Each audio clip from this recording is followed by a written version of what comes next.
Deputy commissioner Ghotki Muhammad Usman عبداللہ کا کہنا ہے کہ کورونا وائرس کے پیش نظر SOPs پر عمل درآمد یقینی بنایا جائے۔ تمام اسسٹنٹ کمشنرز اپنا کردار ادا کریں، لوگوں میں کورونا سے بچاؤ کی ویکسین کروانے کے لیے شعور آگاہی فراہم کی جائے۔ مصنوعی مہنگائی قابل قبول نہیں، گرام فروشوں کے خلاف سخت ترین کارروائی عمل میں لائی جائے۔ ڈپٹی کمشنر کا کہنا تھا کہ کورونا کے پیش نظر SOPs پر عمل درآمد کرانے کے لیے اقدامات ترجیحی بنیادوں پر کیے جائیں۔ اس سلسلے میں بازاروں، ہسپتالوں اور پبلک مقامات کا اچانک وزٹ کیا جائے اور کورونا SOPs کے خلاف ورزی کرنے پر جرمانہ عائد کیا جائے، جبکہ لوگوں کو خطرناک وبا کے نقصانات سے بھی آگاہ کیا جائے تاکہ زیادہ سے زیادہ لوگ کورونا سے بچاؤ کی ویکسین لگوانے کے لیے رجسٹریشن حاصل کریں۔ انہوں نے ڈسٹرکٹ ہیلتھ آفیسر کو بھی ہدایت کی کہ ویکسین لگوانے کے لیے سینٹرز پر آنے والے تمام لوگوں کو مکمل سہولتیں فراہم کی جائیں۔ عرفان علی TV 49 نیوز گھوٹکی۔ مصطفیہ شریف چیریٹی خدمت انسانی میں پیش کھانے کی تقسیم، بچوں کی تعلیم، صاف پانی کی فراہمی اور ضرورت مند افراد کی امداد کے لیے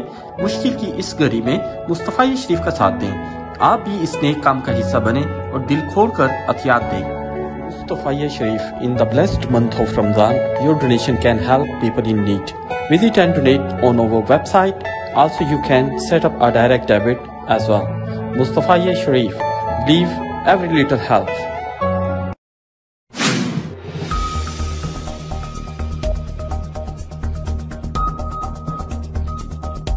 Keep watching, subscribe and share Your Voice TV 49 News UK.